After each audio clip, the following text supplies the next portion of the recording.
You're listening to the Online Marketing Made Easy podcast, episode number 199. Welcome to the Online Marketing Made Easy podcast. Business advice so easy, you'll feel like you're cheating. And now your host, Amy Porterfield.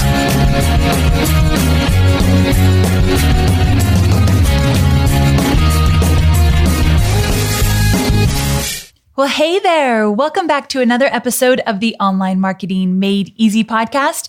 I'm your host, Amy Porterfield, and today we are talking about some course creation and launch successes, as well as some very honest course creation and launch failures.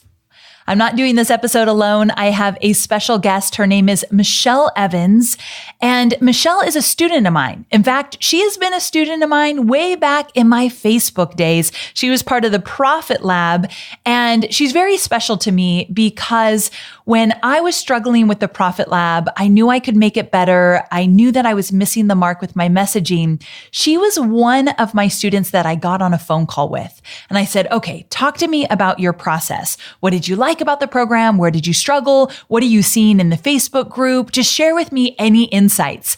And I actually changed the program after I talked to Michelle. She had so much information to share. She was a wealth of knowledge. And so I've always felt very, very thankful that she's been one of my students.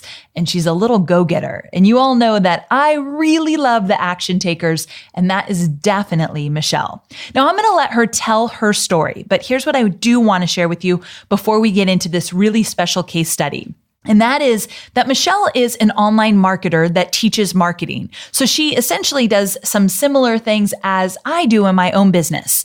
And I'm always hesitant to highlight somebody that teaches marketing because I feel that you all need to hear from people in all different niches, doing all different things, creating courses. However, I made an exception for Michelle because she's going to share things with you that I have never talked about on the podcast just yet, about re-engaging an email list, about how she got testimonials by creating mini offers before she launched her product. You're going to love the examples that she gives. And she's also going to talk about some major failures and how she thought, you know what? I need to go back to my job. This is not working out. She's also going to share with you that she really thought she was going to hit the ground running, like she was going to make it big right out of the gate because she had some amazing knowledge and skills behind her name. She worked for Microsoft in the marketing department. So she thought, oh, this online marketing course creation thing, I've got it nailed. She was mistaken. So I love that she's so humble and honest and vulnerable. So don't get caught up on the fact that, okay, Amy, but she does what you do. So of course she was able to make it work. That's not true. And so I want you to really keep an open mind and pay attention to the strategies, the lessons, and the insights that she's going to share all about how she used my program, Courses That Convert. Now, this program is so beyond just me promoting courses that convert. So again, pay close attention to the strategy she shares, but you might be thinking, I'd like to check out your program, Amy. And if that's the case, all you need to do is go to amyporterfield.com/free. I have a free masterclass all about getting started with course creation so that you really understand what it takes to create a digital course before you actually jump in and buy my course creation program. So I've got a free webinar, amyporterfield.com/free. You can check it out, but I don't want to make you wait any longer. I cannot wait to introduce you to Michelle Evans. Let's do this. Michelle, thank you so very much for being on the show. I am truly excited to have you here. Thanks for having me, Amy. I'm excited too. This is so great because you and I have known each other for so many years. And I talked about this in the intro about how we met and how we've actually been in each other's presence a few different times. I love everything you're doing. So I'm very excited for you to talk about your story. So before we get started, give me a little bit of your backstory, basically what you do, why creating courses was a smart move for your business, and really how you got to where you are today. Yeah. Well, so back in January of 2012, so about 6 years ago, I made the decision, and Amy, I'm sure you remember this day as well, but I made the decision to walk away from my corporate job. And it was a big deal, right? Yes. You remember? Oh, yeah. I remember the song that was playing as I drove out of the Tony Robbins parking lot. It was Here Comes the Sun, which I thought was actually perfect. But I remember everything about that moment. Yeah. So as I was leaving Microsoft that day, a January day, it was actually sunny, which is weird for Seattle. But I just had dreams of entrepreneurship dancing in my head. I had been studying and wanting to go out on my own for years. And I finally made the decision after 16 years in corporate America to walk away from my global marketing strategy job at Microsoft. And while I was there, I felt like I've done the work to build up my skills. I've put in 16 years of doing really great marketing work. I've got this entrepreneurship thing nailed. Yep. Oh, I had so much to learn, right? Because I thought that I knew all about marketing and teaching courses. When I was at Microsoft, I was kind of like an internal consultant. So I'd go around and fix problems in marketing. And I taught thousands and thousands of marketers around the globe how to do marketing. So I was like, like running my fingers on my chest, like, whew, I've got this nailed. But like a year and a half into my business, I hit a brick wall, right? And I decided that, I'd see all these stories from people about these great launches that they had. And I was like, okay, I am tired of trading my time for dollars. And so a little over a year into my business, I decided that I needed to get in on these big launches that I'd seen all over the internet. And I had this 4-hour workshop that was selling like hotcakes to lots of companies that you've heard of. And I was like, I will just take this workshop and I will put it into an online course and I will have it made, right? Yes.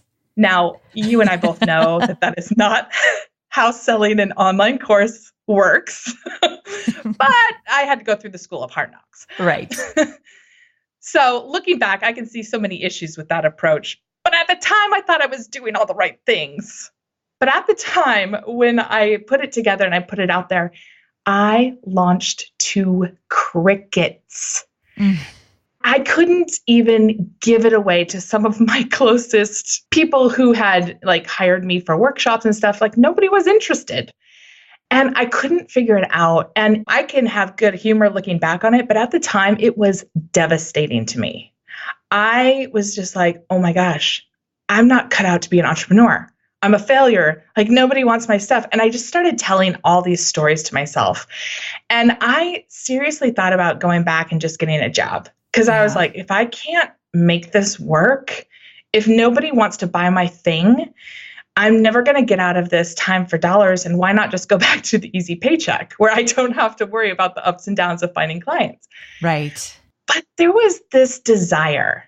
I was like, okay, if it can work for them, it can work for me too. Something clearly is just missing. And I thought that maybe it was just because I hadn't done the marketing right. That's, my comfort zone. That's what I love to do. So I dove into tons of marketing courses, tons. So I tried to relaunch it about 6 months later, and I did all the marketing right. I had a webinar, I had a full video series, I had all the things that you would think of to do a full launch, right? Okay. And it still did not work. Ugh. It's devastating. It feels really devastating when that happens. And I was just like, what did I miss?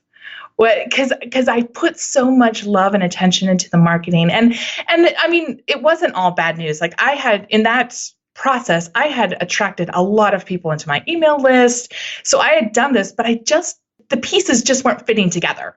I had, a webinar over here and an email series over here, but they weren't necessarily lined up. And it wasn't all leading towards my course. It was more like trying to prove myself. And I know in courses that convert, one of the things that I love about what you teach, because that's what I really needed, was okay, how do you get people excited for this course? It's do some validation exercises. Right. Figure out, is this really what people want? And I had skipped all of that. So looking back, I can see where I made my mistakes. And I'm sad that I had to make them twice, but I'm really glad that I did it because that desire never left me. And after the second failed launch, I was like, okay, I'm just going to focus on one-on-one. I know I can get one-on-one clients. That's not an issue. I'm just going to focus there and I'm going to sit back and I'm going to watch who does courses really well. And I'm going to try to figure out what they're doing that I missed. I love it. Becoming a student in that way is so smart. Yeah, because I was like, really, I missed something. And I hired some coaches and I hired some people who had done big launches of their own, but nothing was really the thing. I just kept going back to, okay, I just need to get to know my people and my audience more. And really, Amy, for me, it was more, I needed to get to know, how do I teach this in a way that a beginner can understand? Because that's one of the biggest problems, is that I was talking so over people's head. I was used to talking to marketers. Yes. And so as I started following your courses at Convert stuff, I went to the webinars a couple of times and I was like, okay, this is what I need. And when I got into it and you were like, okay, you need to do these validations before you do anything else. Validate that this is what people want. And I was like, oh, that's what I missed. I love it. Okay, so you basically had these 2 launches that really were devastating in terms of not what you expected. You are a marketer by trade, so you expected big results because of that. And I get it. So many people have been there as well. And then you wrote to me about how you started to work inside courses that convert, and you actually hit some hurdles along the way. So what challenges did you see? Yeah. Oh, yeah. Hurdles. So the first hurdle was, at that time, I had so many one-on-one clients that I was literally booked out. I was working probably 6 days a week. Wow. Easily. And so I felt like I had this overwhelming feeling like I don't have time to create a course because I'm so busy doing stuff for my clients that I can't really fit this in right now. And I really let that belief hold me back for a long time. And I'm going to be really honest with you. Yes, I was busy with clients, but did I need to say yes to even taking more clients? Could I have made a decision to cut back a little bit? Yes. But I was still kind of fearful and still working through, I don't know, the failures that I had. And so I really let that, I'm too busy, I don't have time right now. I let that hold me back for a long time. I bet. I think there is something around fear of launching and fear of putting yourself out there. And when you work one-on-one with people, you don't have to really put yourself out there. So we say we don't have time to create an online course. And I have so been there, but there's more to it than you're just so busy. And I really do think mindset and fear are holding you back in this area. So I'm so glad you brought that up. Yeah. And it feels really real. I mean, you've probably been there too. It's like, yeah, I'm so busy. But the truth is that I just was not making time for my stuff. Exactly. I think it comes down to life in general, where I don't really love to work out. And so I can make every excuse in the book why I don't have time to work out, but it has nothing to do with that. I could prioritize my time so much differently, but I don't, because there's that issue there of my mindset around it. So yeah, we could hit that one home forever. It is a real issue for sure. And it truly happens to be in our mind more than anything else. So yes. Number 2, what was hurdle number 2? So number 2 is I did not have good testimonials for my work. Even though I was doing really great work for my clients and I had really great results for them, most of it was under non-disclosure agreements. So I was doing work for people, but they didn't want me out there saying, hey, I'm doing work for you. Gotcha. And that's, part of what they paid for when they hired me. And so I was like, all right, if I want to put together a course, I need testimonials from people who say, yeah, Michelle's legit and she knows what she's doing.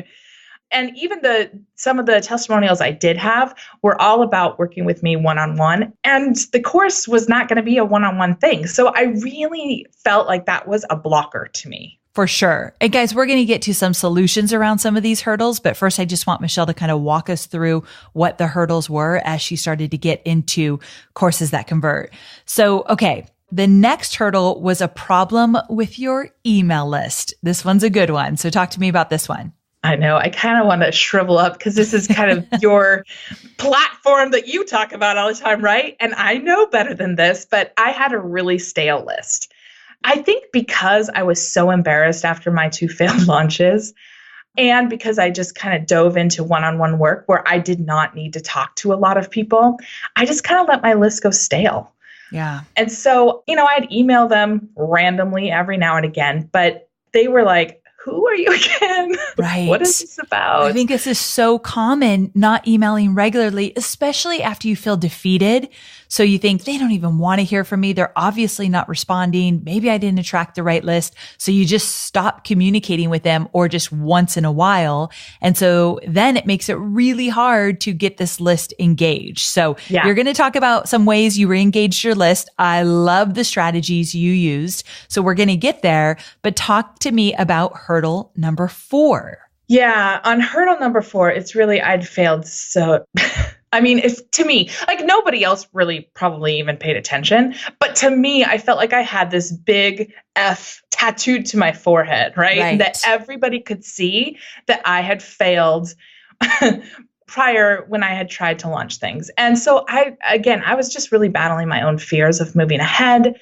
And the stories that I had of, maybe I'm just not cut out for this. Maybe I'm not good with selling a course. Maybe I'm just cut out only for one-on-one. But I kept coming back to this desire to want to do a course. And so I was like battling with myself. Okay, so this is good because not everybody is made for doing courses. It's not a good fit for everyone. I've talked to people in my own mastermind and they'll tell me, I don't want to have an online course. I want to be speaking on stage. I like my one-on-one clients. That's what I was made for. And that is fantastic. But just like Michelle said, she has had some failures in this area.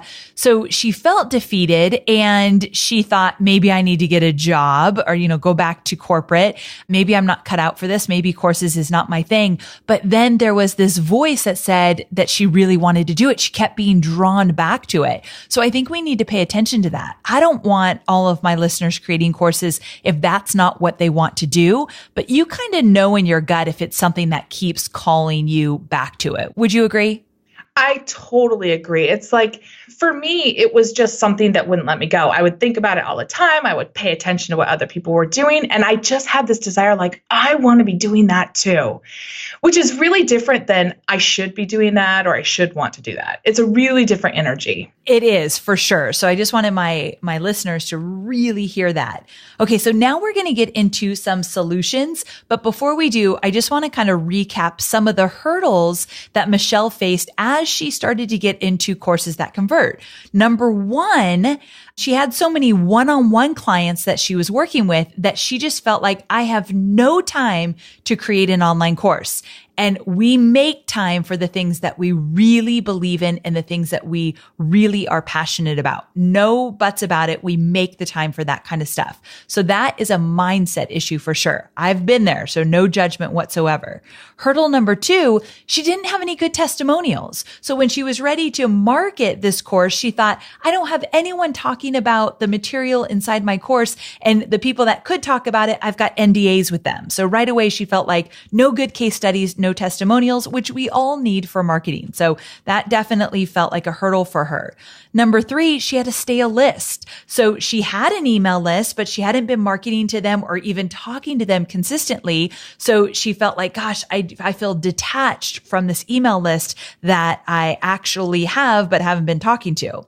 And hurdle number 4, she had some big time failures. They felt like big time failures to her. As Michelle mentioned, no one else knew that she had failed, but she knew. So there were these doubts that kept creeping in. Maybe she wasn't cut out for this. Maybe being an entrepreneur and running her own business wasn't where she should be. So all these stories she was telling herself were really taking over in the moment, which can be detrimental to your success as an entrepreneur. So much of it is a head game.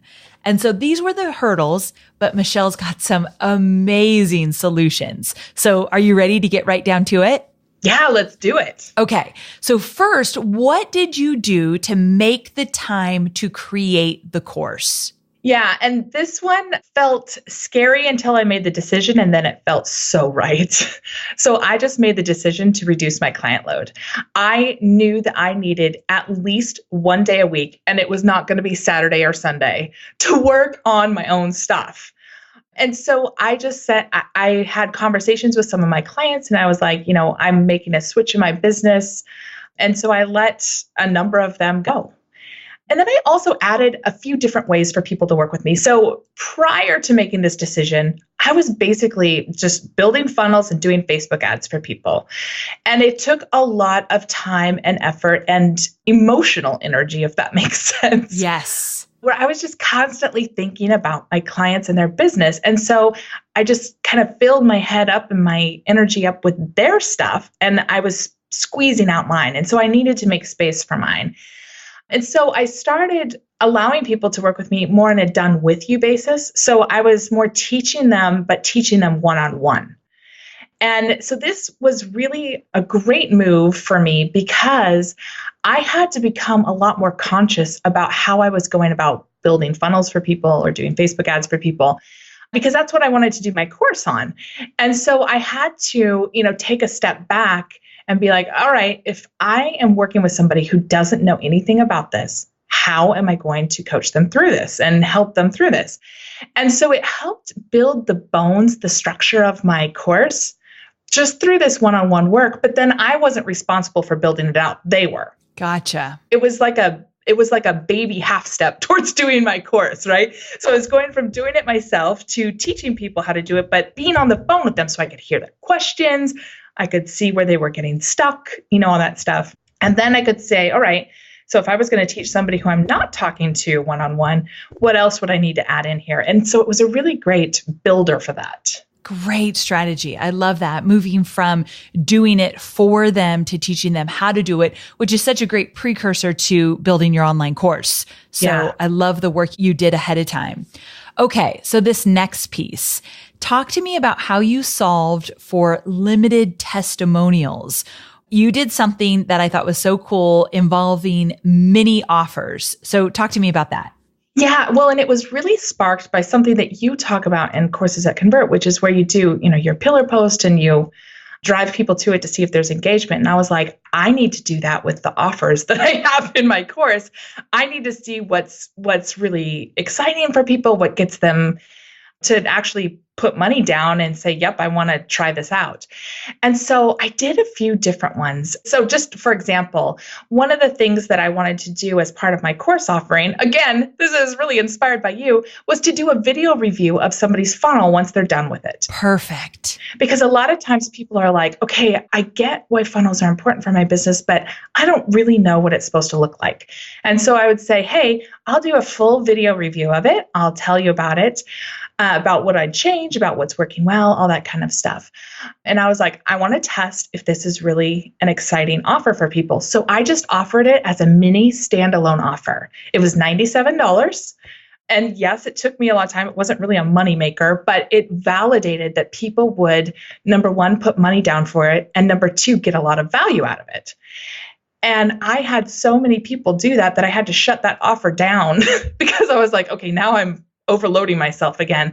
But I was like, okay, that has to be in my course. That is a perfect mini offer for my people. So good. Yeah. And so I had just a few of these to say, okay, is this an exciting part? Is this an exciting part? And these mini offers really allowed me to test how interesting the offer was for my audience again.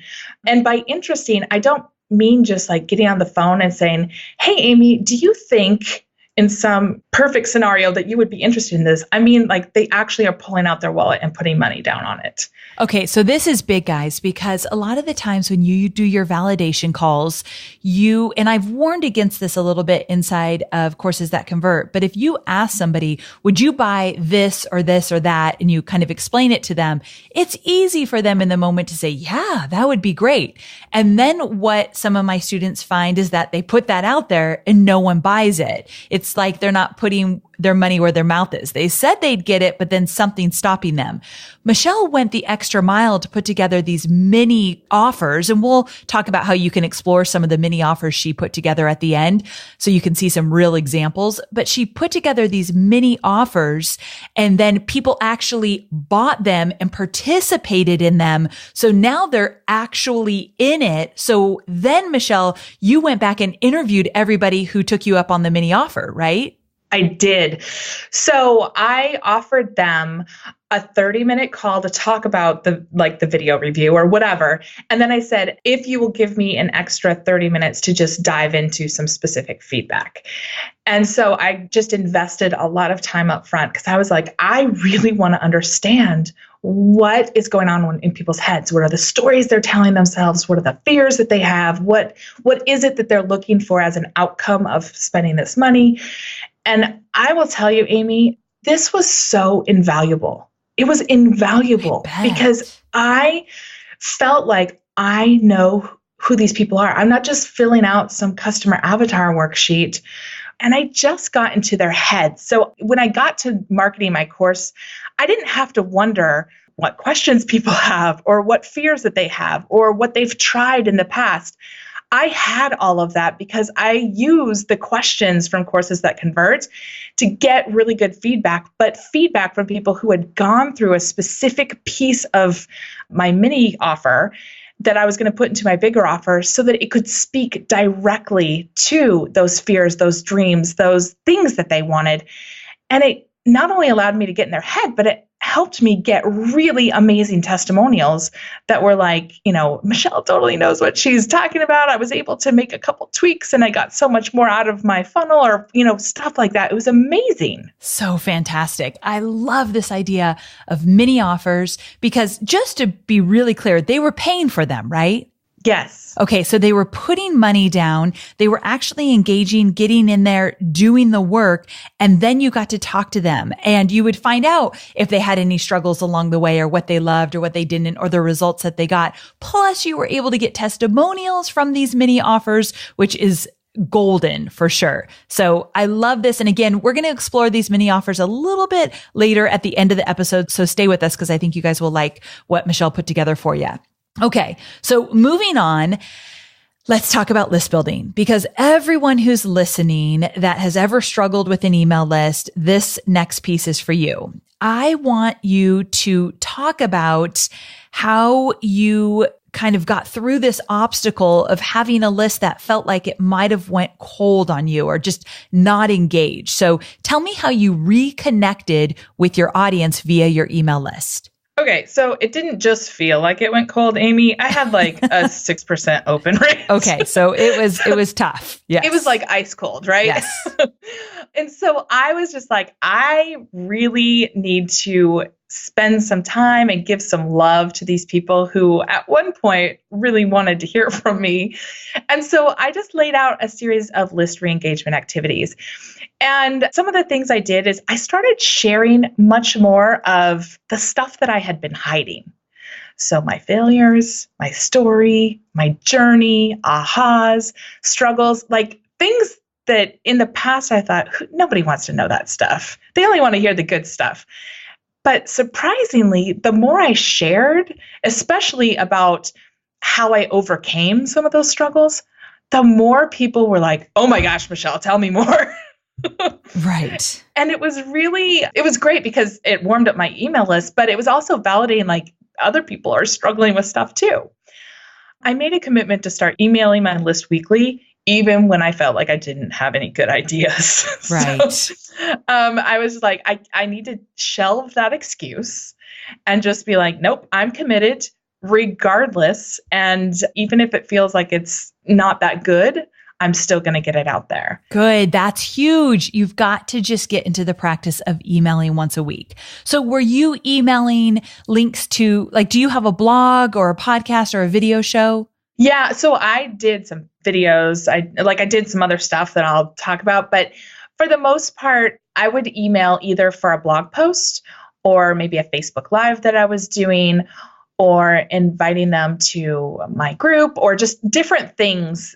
But I started switching more to some how-tos, I got really clear on what my pillars were. Facebook ads and marketing funnels.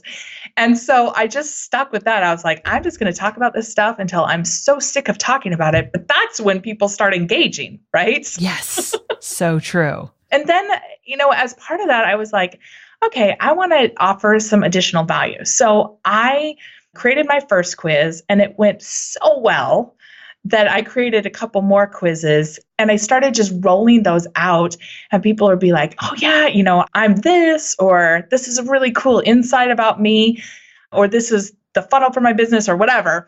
And it was really fun to just start getting some of that feedback back, start to re-engage people, start to warm them up. I also did a really big pillar post like what you talk about in Courses That Convert. And I emailed that out, but then I would go back to it and just talk about specific sections from that pillar post as well, and maybe expand a little more or give a different story or whatever. And these pillar posts, basically, I think I call it a golden post inside List Builders Lab, where it's a topic that people ask you about a lot. They find it really interesting. They want direction in this one specific area. So you build out a blog post that you can constantly be driving people to as they ask questions, as you do Facebook Lives, as you're out in the world and maybe at a conference or whatever it might be. We're on the same page with the pillar post, right? Yes. Okay, great. So I did one of those, and then I would just keep referring back to it, which was great. I ran a challenge, again, to warm people up. This is when I was getting closer to a really under the radar launch of my course. And I did some Facebook Lives where I would just, talk about a story or how it relates to marketing. I did some how-to videos. So for example, I did a how-to on how to install your Facebook pixel and just, some different value-added things. And then I did a webinar where I was, again, just warming people up and getting them ready to buy. And throughout all that, I was able to go from just in the pits of open rates for my list to, in the 30-ish, maybe 32-ish percentage of open rates, which is huge. That's from a totally cold and dead list. Yes, that's so huge. Okay, so I want to recap here. So one major thing you started to do is you started to email your list every single week. And I think that is a game changer when you're struggling with a list that's not responding. So they start to hear from you every single week, and you started to tell stories and talk about your journey and the struggles and just sharing more and becoming more vulnerable, which people absolutely love.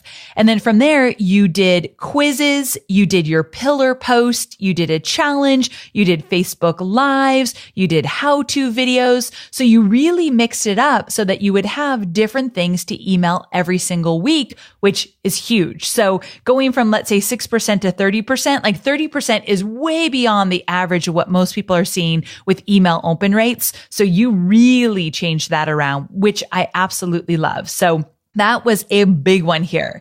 Now, I want to talk about these quizzes that you did, because you rolled out 3 different quizzes that warm people up for your ultimate offer. And you told me that doing these quizzes revealed something unexpected for you. So what was that? Yeah, so it was really great to see people responding to them. But the best part was I got to see on the other side what their results were. And I did not realize how skewed my audience was towards people who wanted more clients coming in. And through one of the quizzes, I discovered that 88%, so a huge part of the people who took the quiz on my list, really wanted what I was kind of taking for granted. They really wanted a marketing funnel that helped them easily and consistently have one-on-one clients coming in the door without having to be really salesy. And since I knew that that's what it was that they were really searching for, that's what their biggest pain point was, able to further tailor the marketing for my course to really showcase how my mini offers that I did and ultimately how my course would help them get that one big thing that they wanted, which was a more consistent client flow. And so again, I wasn't having to wonder who these people were, what it was that they were really wanting. I had great quiz outcomes where I could go, oh my gosh, I have like 1,800 people on my list who want this. Yes. I mean, it's huge. Now, what tool did you use for these quizzes? For my quiz, I use lead quizzes. Lead quizzes. Okay. I know that people are going to ask that, and we'll link to it in the show notes. Okay. So before I move on to the final solution, how did you get organized for delivering your consistent content week after week? In other words, what did you have to change about you or your business to make those changes work? Because this is a big one. When I am in an audience and I'm speaking on stage, and I'll ask my audience, how many of you are delivering weekly consistent content? Maybe a fourth of the room will raise their hands. And so this is still a struggle with my listeners and my audience. So talk to me about what you had to change about you or your business to make that work. That's a great question. Because Amy, probably like a lot of people listening, I had this story that I wasn't very good at content. Okay. That I didn't have a lot of ideas, that all this kind of stuff. And the truth is that I wasn't trusting myself. And again, I was kind of letting the fear take over. So really, to start with, I had to forgive myself for not being perfect straight out of the gates. Yes. And once I did that, and once I released, like, I don't have to have $1 million launch straight out of the gate. It's okay to have a small one. And once I released, like, I don't have to have a list of 200,000 people to be quote unquote successful. If I help one person find an easy way to have clients in their business, like, that's great. Yes. And so I had to let like those crazy huge expectations go. Not that I don't still have those goals and desires, but I had to stop letting the, like, where I am now to where I want to be, that gulf between them, stop me. The second thing is I needed to hire some help. I could not do everything myself. So in the past, I know that I was really good at sabotaging myself by taking on everything. So I would try to do all the idea generation by myself, the technology, like the scheduling, the behind the scenes work, just letting myself get completely and utterly buried in all of the to-dos. And by filling my time with all of these to-dos, I was really hiding from doing the big work, right? And so I knew that if I wanted to make a change this time, I could not do it myself. And so I already had a VA, but I decided to invest in an online business manager as well. And I specifically chose somebody that was really good at having big ideas and pushing forward and kicking my butt and holding me accountable, all that stuff. So good. Yes. Because I knew where my weaknesses were. And so I looked for somebody who could kind of fill in those gaps. She also took all the tech. She took so I had nothing to hide behind. So good. So good. And we just kind of stole your podcasting process. And we said, all right, we'll sit down and we will map out, 10 or 12 weeks at a time. And that's what we're going to focus on. And we just committed to it. And I will say that was probably it was scary. As you talk about many times in the podcast, it's scary to make those kinds of investments, but it was perfect because I know I wouldn't be here today without that help. Yes, so true. And then Tiger Time. Okay, talk to me about Tiger Time. I had to get super protective. And Amy, just like what you talked about earlier in this interview, I was really good maybe for a week or two at protecting my time for my own business. But then I'd let everything sneak in and take precedence. I know. It's like you get going, you think this is going to work, and then other things start creeping in and you realize, and those of you who don't know Tiger Time, I did an episode about it. I'll link to it in the show notes, but you realize this time that you set aside to create and make it happen starts to dwindle. And then now it's not even on your calendar anymore. Yeah. Or I'm letting everything else take precedence, even maybe the laundry. Yes. Just as an avoidance tactic, right? Yes. And so I had to get super protective of my time. And so Bridget, my business manager, she would say, all right, Michelle, what are you committing to do in this time? And so we meet first thing every Monday because that's what works for us. And I would lay it out. And so I would commit, okay, this is what I'm going to do. And that's what I would do. So instead of allowing myself to wonder about what's coming next, or instead of allowing myself to fill up my time with other things, I was committed and I was going to hold myself accountable and she was going to hold me accountable. And we just took it baby step by baby step. So good. I love it. And then I'm going to be really honest. About 6 weeks before I was going to go live with my Under the Radar launch, I began to get really overwhelmed. I was overwhelmed by the kids, by my husband, by my business, by everything that was leading up to the launch. Because even though it was a small one, I wasn't doing like ads and all that stuff. I still had to put a lot of effort into it and writing a gajillion emails, blog posts. Like I was just starting to get really overwhelmed by it.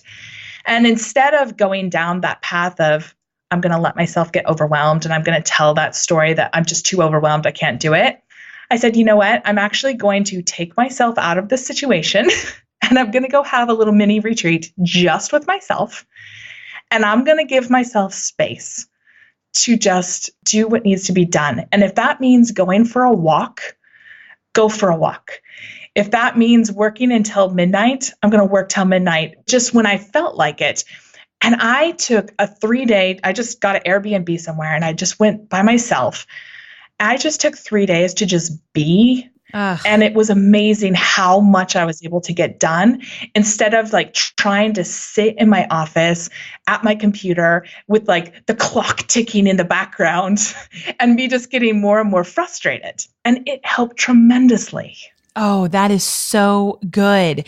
I think just getting away for a moment, if you can make it work and creating that space for yourself changes your whole perspective around all of this. Yeah. And it wasn't, I just went somewhere I could drive to that was far enough away that I couldn't come home easily. And I don't even think it was $300 because it was just at a little Airbnb.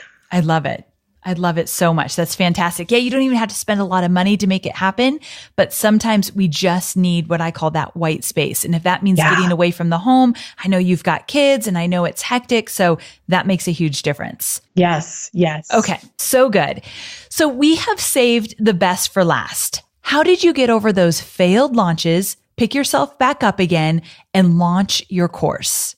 That is a great question. So the first thing I did is I said, it doesn't matter. I have goals. I wanted 5 people from my email list to say yes. But I said, but if nobody says yes, that's okay, because I know how to go back and test it. So I took the pressure off myself. But because of all the testing I did and the money people had already invested along the way, I felt really comfortable and confident in moving forward because I knew that this is what people wanted. It's what they were asking me for. It's what they were saying, okay, I can't wait till this comes out. I know some people who might want this. And one of the people who ended up buying my course actually said, hey, Michelle, I came to your webinar just because I wanted to get the information that you promised from the webinar. I had zero intention to actually buy. But after you went through the offer, it was such a no-brainer. I couldn't say no. And I have to say, I had a huge smile on my face because I went, that was the missing piece. Yes. Knowing what was in people's minds, knowing what they were looking for, and knowing how I could uniquely help them, that was what was missing from all my previous launches. I love it.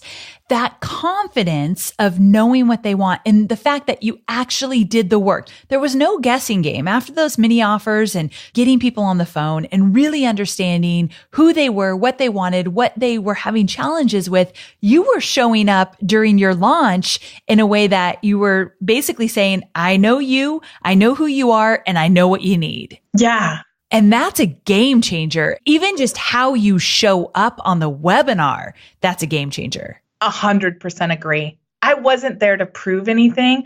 I was simply there to say, here's what I've got, and this is for you if it sounds interesting. So good. So good. Okay, so talk to me about the results. So for me, my goal for myself was just to prove that I could do this. Yes. Just to prove that from front to back that I could put this together and that it would come together. And my big goal, my dream was that I would get 5 founding members because remember, I was only working with this previously dead list that I had worked hard to warm up. And I ended up with 10 people straight out of the gate. I actually have had 2 more since then. And I didn't do ad spend. I was just purely under the radar. It was just offering as a part of my emails, I ramped up my emails a little more. I did a challenge and a webinar, but I was just like testing each of these elements. How does the challenge work? How does the webinar work? Like I was just testing each thing along the way. And I had a segment of my list that I was doing about 1,900 people. So it wasn't huge. And from that, I got 10 sales. Okay, so let's talk about this. I wanted to bring you on, Michelle, because I know you're planning for a really big launch after you've done all this work to figure out what works. And before you do that really big launch, I wanted you on the show because this episode is not about making hundreds of thousands of dollars, but instead it's more about learning who you are as a marketer, what you're capable of, and more importantly, what your audience needs and what they want. And now you have the foundation. Now I have no doubt in my mind that this can be scaled. And I want to make a point that it's not that you were playing small so that you didn't do an ad spend or you didn't go full out with a big, huge launch. I would say, and tell me if you agree with this, that you were genuinely being an investigator, doing the work, finding out what actually is going to work and getting it right before you put in the effort to really launch. Would you agree? 100%. Listen, I'm not afraid to invest. I really am not. In fact, the second failed launch that I had, I spent, I think, about $12,000 in ads. I was just throwing money at it. And that's in addition to the money I spent for lots of other things, right? This time I was like, before I go out there and I go big and I start putting a ton of money into it, I want to make sure that I'm validating that this is actually what people want. And so I really feel good now about the plan that I have. Also, Amy, my course wasn't 100% done. Yes. I wanted to pre-sell so that number one, it gave me a reason to finish the course. But number two, so that I could validate that people, again, wanted it. Yes, we haven't really talked about that enough, but you did not record all of the modules beforehand, but instead you did a little bit beforehand and then you finished it after people put the money down and bought it. And I love the whole pre-sale model. Yeah, I was a little nervous about the pre-sale model. I'm not going to lie, because I was like, oh my gosh, that's going to really put me under pressure. But then I was like, no, it's actually going to hold me accountable in a whole different way. Yes, I totally agree with that. There's pros and cons of pre-selling, but you really hit on the pros with how you did it here.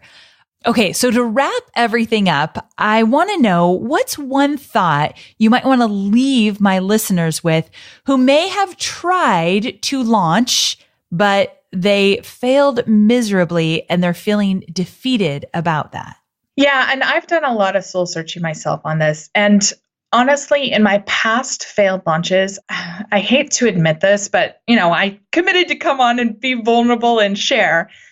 I was really more about the money. I was really more about the outcome and the cool marketing and making a name for myself than I was about helping or serving people. And I think that came out. That came out as I was doing it. It came out in how I approached the marketing, because I got really caught up in the stories, the huge success stories that I love to hear, but I got caught up in those that people would tell about their huge launches and their big money paydays. And when it didn't happen right out of the gate for me, I just wasn't committed enough to making a difference, to connecting with people, to building a tribe, like all that stuff, that I just didn't buckle down and try to find out why. Okay, this is big here. The fact that you admitted this, so many people feel this way. I have totally been guilty about making it about the money versus serving and showing up in the way that I want to help my students. And you're right. You hear about all these big launches. You rarely hear about the misses that they had to endure to get to where they're at.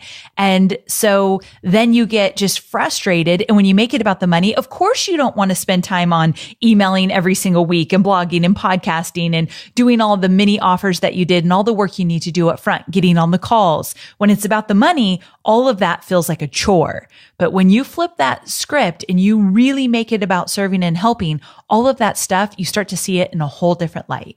Not only a whole different light, I mean, that's 100% true, but my energy and how I approach it and what I got out of the work that I put into it was totally different. I didn't feel like it was a chore. Right. I felt like I'm laying the foundation for a sustainable business, and this is really important work to do to connect with people. Yes, for sure. And you've grown a lot since then. So now it is about serving. Yeah. Yeah. Now it's about serving. I know that I'm not worried about getting clients or anything like that, like I was in my early days. So now I know that I can focus on serving. I can focus on getting to know people, and I can focus on creating something that'll help them get what they want, which is really where I wanted to be to begin with. But that wasn't where I was in my first couple launches. Yes. So very true. And, that connection and understanding with people, along with my desire to create something that truly helps people, just took my focus off the sales numbers. It took the pressure off of me. I didn't really care if I was impressing people. All of that stuff just went out the door because that's not what it was about anymore. And because it wasn't about that anymore, it freed me up emotionally and creatively to do stuff that I might not have done before. That's a big one as well. When you are doing it for the wrong reasons or feeling really defeated, your creativity is completely stifled. Yeah, 100%.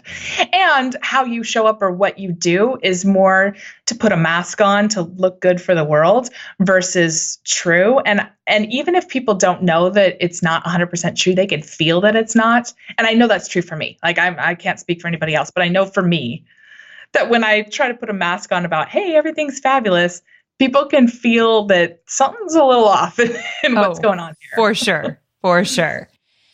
This has been such an awesome conversation. It's been vulnerable and very true to your own experience, and I know it will resonate with so many of my listeners. So tell me this, where can people learn more about you? Yeah, well, my online home is at michellelevans.com. But Amy, I've actually put together a special page for your listeners with some examples and some printouts from my mini offers, because I'm sure some people are saying, okay, but what does that actually look like, Michelle? So if they're interested in that, they can definitely see behind the scenes of what those look like. I'll give screenshots and, be open and transparent on that. None of these offers are available for sale anymore. So it's really just take it for your own business. But that's at michellelevans.com/Amy. Great. And we'll link to it in the show notes. But I like when you guys can actually get examples of what my guests have talked about on the show. So I think you're going to find it really valuable. Michelle, thank you so very much for your time. This has been an awesome story, an awesome journey to share with you. And I'm so excited that you got to be on the show with me. Thank you for having me. Definitely. Talk to you soon. So there you have it. I hope you enjoyed this episode with Michelle. I love how she took courses that convert and she made it her own. I love the gems she shared around re-engaging an email list, creating mini offers for testimonials, and getting past those mindset blocks that we all come up against. Now, if you're thinking, Amy, I'm kind of interested in courses that convert, how do I check it out? Well, I've got a free masterclass that will help you get started with your course creation. All you need to do is go to amyporterfield.com/free to check it out, sign up, grab your spot, and really dive in to what it looks like to create an online course. And again, did I mention it's a free masterclass? Now, switching gears just a bit, let me talk to you about next week's episode because I'm very excited about hitting that 200 episode mark, and I didn't want to do it alone. So I've invited some of my friends on the show, and you're going to hear from Jeff Walker and Russell Brunson, Jasmine Starr, Jenna Kutcher, Tarzan, my copywriter, Stu McLaren, James Wedmore, and so many more. And they're actually going to be talking about something very specific. How they've done things differently, how they've broken the rules, how they haven't followed all the strategies that every online marketer is using, how they kind of shook things up a bit in their own businesses, and how you can do the same. I absolutely love this episode. I can't wait to share it with you. I will see you again here next week with the 200th episode. Bye for now.